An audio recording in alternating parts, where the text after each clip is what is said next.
আসসালামু আলাইকুম ওয়া রাহমাতুল্লাহ। আলহামদুলিল্লাহ ওয়াসসালাতু ওয়াসসালামু আলা রাসূলিল্লাহ ওয়া বা'দ। সম্মানিত দর্শক, আপনাদেরকে একটি গুরুত্বপূর্ণ ফজিলতপূর্ণ হাদিস শোনাতে চাচ্ছি। আন উকবাত ইবনে আমির রাদিয়াল্লাহু আনহু قال قال রাসূলুল্লাহ সাল্লাল্লাহু আলাইহি ওয়াসাল্লাম।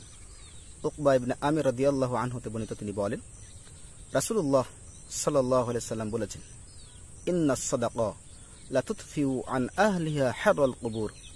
নিশ্চয়ই দান সাদাকা মানুষের কবরের আযাবকে মিটিয়ে দেয়।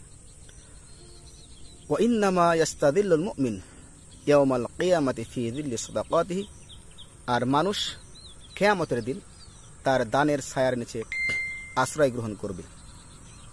সুবহানাকাল্লাহুম্মা বিহামদিকা আশহাদু আল্লা ইলাহা ইল্লা আনতা আস্তাগফিরুকা ওয়া আতুবু ইলাইক। আসসালামু আলাইকুম ওয়া রাহমাতুল্লাহি ওয়া বারাকাতুহু।